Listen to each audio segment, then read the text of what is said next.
À Bécancour, ce petit café. Et cette transaction qui pourrait sembler des plus banales, mais qui est pourtant bien particulière. C'est le client qui va choisir lui-même combien est-ce qu'il souhaite donner pour ce qu'il consomme. Donc quand des gens viennent chez nous, peu importe ce qu'ils prennent, crêpes, gaufres, café, c'est toujours lui qui à la fin va dire pour ce que j'ai eu, j'aimerais donner tant.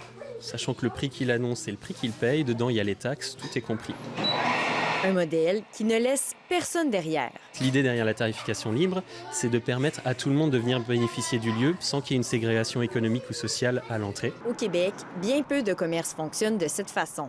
De quoi surprendre les clients. Au début, j'avais de la difficulté avec ça, mais là, aujourd'hui, je m'habitue. Première fois, je dois avouer que j'ai resté surprise. Je savais pas trop combien donner, mais je pense qu'on s'y fait au fur et à mesure. Des fois, on passe l'après-midi ici à jouer à des jeux de société, fait que c'est sûr que là, on ajuste. Ça va aider pour les gens qui ont une journée où c'est plus serré.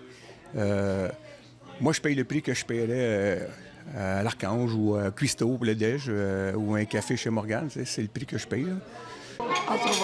Pour cet expert en économie sociale, la tarification libre gagne à être connue, alors que les petits cafés sont un endroit idéal pour démocratiser la pratique. Que si c'est un pain, du pain, du café, généralement, les gens ils ont une bonne référence déjà dans leur tête de combien ils devraient donner. Statistiquement, il y a 80% des gens qui pensent que 90% des gens abusent. C'est vraiment le contraire en fait. Quand on est sur ce genre de lieu, on a vraiment plus un côté généreux. Mais je dirais que ça prend des lieux aussi où exprimer la générosité. C'est peut-être ça aussi parfois qui manque. En plus de créer un lieu où tout le monde est le bienvenu, le couple s'assure de répondre aux besoins de la communauté. Pendant l'automne, les gens nous ont dit ça serait intéressant qu'on ait des soupes par exemple. Voilà, on en sort des soupes maintenant. Mais pareil pour les activités du lieu.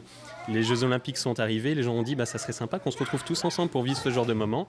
On a installé un vidéoprojecteur. Le café qui aura bientôt un coin lecture et une salle de jeu mise tout sur le bien commun. C'est sûr que je ne conseille pas à quelqu'un qui souhaite faire fortune de se lancer dans cette aventure, mais je vous avoue que nous, c'est plutôt le besoin de faire sens au bout d'un moment. On sait pourquoi on se lève le matin et ça, c'est vraiment, vraiment ce qui compte. Si on parle de rentabilité sociale et locale, ça a un prix un peu plus supérieur que notre rentabilité économique. Pour Sébastien et Caroline, c'est clair. Les profits faramineux pèsent bien peu sur la balance lorsqu'ils entrevoient les effets que peut avoir leur commerce sur leur communauté. Ici, Alexandra Fortin, Radio-Canada, Bécancour.